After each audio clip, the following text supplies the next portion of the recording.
Is that the new Creta? Is that the new Santa Fe?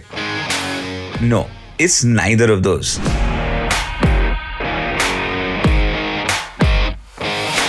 This 3-row SUV now gets a facelift and the face is similar to both the cars that we mentioned earlier. The changes inside and out are substantial and not just cosmetic.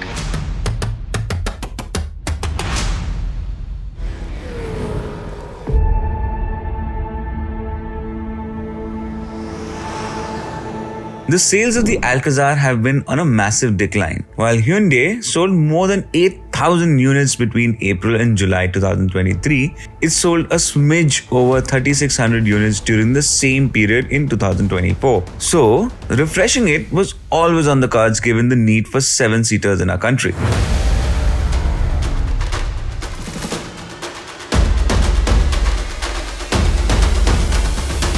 So let's start with the design of the new Alcazar. It's still the longer version of the Creta, Hyundai's best-selling model recently.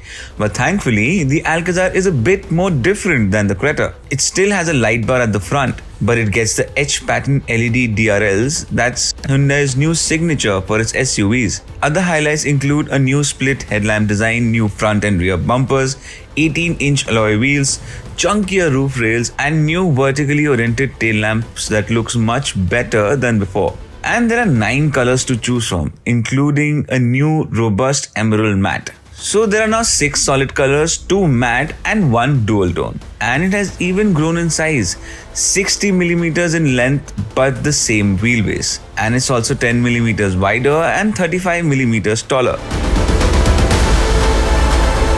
While the exterior looks quite different from the Creta, the cabin remains more or less the same. And apart from this brown and blue interior theme, which looks different for the lack of a better word, you get the same twin 10.25-inch screens in the same layout as the Creta. What's different though, that despite this AC panel looking the same, it now gets touch-based controls. And if you want to know what more tech the Alcazar packs, head over to the AccoByte YouTube channel or click the link in the description below. Like always, the Alcazar gets 2 choices for the rear seats. A 6-seat layout with captain's seat and a 7-seat layout with a bench. And of course, there are 2 very tiny seats in the 3rd row. One of the highlights of the 6-seater Alcazar is the fact that you get seat ventilation in the 2nd row. Pretty cool and handy to have in the hot Indian condition. Now, seat ventilation at the back isn't new and it's not even first in the segment. And it's only available on the top spec variant. This extending under thigh support and these airplane-like headrests are a very nice touch. Hyundai has been working on improving the safety of its vehicles, along with making 6 airbags, ABS with EBD, 3-point seat belts with reminders for all seats, electronic stability control, hill start assist, and rear disc brakes as standard. The Alcazar also comes with advanced and high-strength steel in core areas to strengthen the structure, just like it did with the facelift of the Creta.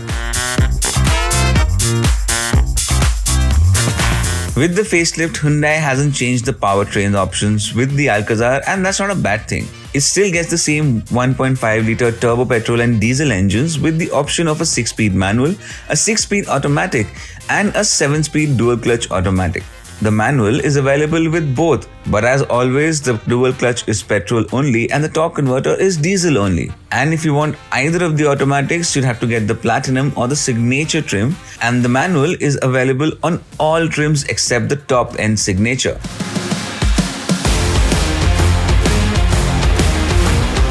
We're driving the turbo petrol with the DCT. And since the powertrains haven't changed, the driving characteristics haven't changed either. The engine feels punchy, but the added weight can be felt. And during inclines, the engine feels a bit strained and needs to be revved to get a decent push ahead. The 7-speed dual clutch automatic is smooth, but it's still a bit jerky with slight throttle inputs. The paddle shifters work well, the shifts are smooth, but it could be better. It's nowhere close to what a dual clutch automatic should be doing. The ride quality of the Alcazar is comfortable, like with all other Hyundais. It handles bumps well, but there is slightly bit more body roll compared to the Creta. Passengers in the 2nd row will be very comfortable regardless of the captain's seats or the bench. The soft suspension setup soaks up bumps adeptly, but passengers, or rather we should say kids, because they'll be the ones sitting there mostly, will be uncomfortable as they're right on the rear axle. Prices start at a reasonable 14,99,000 rupees for the petrol manual executive variant and go up to 21,40,000 rupees for the signature 6-seater variant. Doesn't matter if you get the petrol or diesel, there is no price difference between the two from the prestige trim onwards. Strange, right? Do you think it's a nice strategy? Let us know in the comments. The Alcazar continues to rival the MG Hector Plus, Mahindra XUV 700 and Tata Safari. And of all the cars it competes with, only the XUV 700 has a more affordable starting price. And the Alcazar's top spec variant is the cheapest of the lot too. So with extra equipment, new design and improved safety, the Alcazar is a very compelling proposition. Will that translate into better sales? We sure hope so.